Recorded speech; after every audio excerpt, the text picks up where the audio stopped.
bumaba at kumigna. Mga kasama na nakatugtog, nakasilo, at nandun sa dulo, mag-merge na tayo dito sa harap ng entablado. Tumigit tayo sa pinaka-posibleng kayang tigitan na. Inaanyayahan ko po ang mga kasama na nasa ilalim ng tulong para pakinggan na natin ang muling dalawang nakapagsalita. Binibigay ko po sa inyo ang babaeng piloto ng West Philippine Sea, si Kasama Poe! Ano pala? West Philippine Sea? Ibang rally pala. Hello, magandang umaga mga kasama! Mabuhay ang mga Pilipinong tumitindig! Klaro po ang panawagan natin. Sara Duterte! Sara Duterte! Konstitusyon ipatupad! At ito, para sa ating Senate President, tayong keso na hindi man natutunaw sa init na ito, sabay-sabay natin isigaw, Cheese Escudero! Cheese Escudero! Ang panawagan po natin, sana matunaw naman ang mga puso ng mga senador natin. Kasi sa totoo lang, madali lang naman ang sagot eh. Impeachment trial, now na! Bakit? Kasi number 1, sabi ng konstitusyon. Ang konstitusyon ba optional?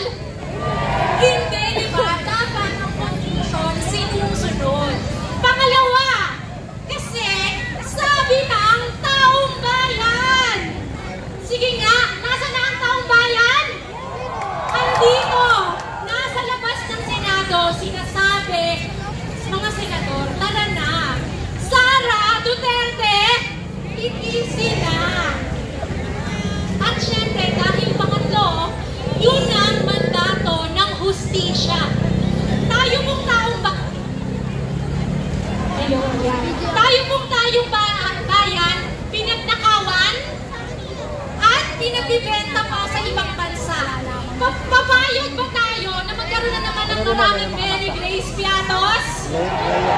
Ang bulong sa akin kanina nung kasama ko, yung Piatos daw cheese flavor. Ayaw po natin nun kasi ang gusto natin yung tunay sa panlasa ng mamamayang tao. At yun ang hustisya.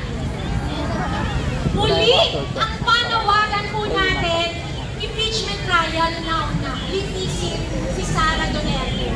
Meron din po tayong special message sa isa pang classmate na Senador Cheese. May mensahe po tayo kay Sen. Francis Tolentino.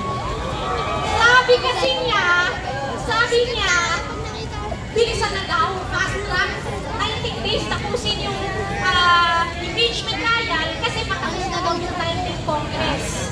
Sorry po, Senator Tolentino. Baka po hindi kayo makaka-win sa 20th Congress, pero sisiguraduhin natin ang impeachment trial, tatawin sa 20th Congress! Tama, kasi po hindi optional ang impeachment trial. Obligasyon po yan ng ating mga senador. At paalala po, walang expiration date ang hustisya. Kongreso ngayon hanggang sa 20th Congress, tuloy-tuloy po ang ating laban at dapat tuloy-tuloy din ang ating panalo.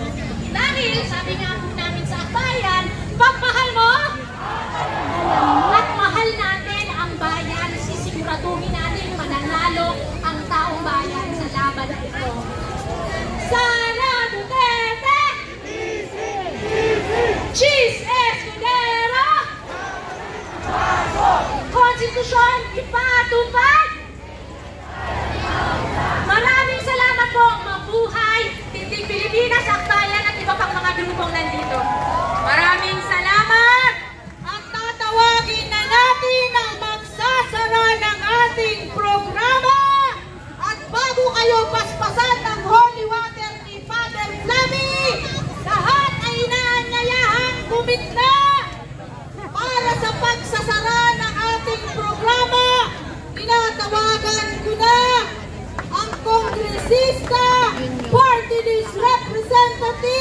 ng mamamayang liberal. Isa sa simbolismo ng mga kababaihang matapang, hindi pasisiin, higit sa lahat sa araw na ito, malaya kasama Laila de Lima.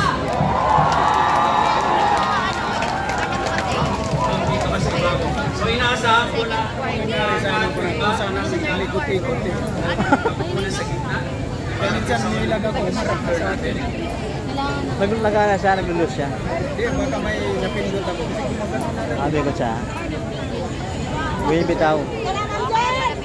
Na ganun, kuman yun sa ikot na doon. Ano ikot siya?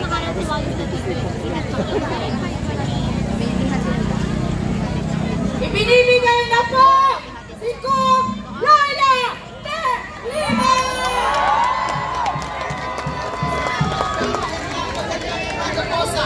Ayun na si Congressman Laila de Lima.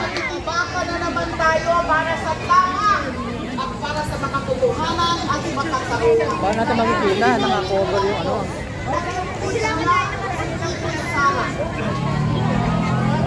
Ang panawagan natin, Sara, na siya ang House of Representatives. Pinawanan ng House of Representatives ang trabaho nila, yung paggawa ng impeachment ay pag-transmit sa Senado ng ICC. Ang bola ang nasa Senado na. Pero nakita naman natin sa mga araw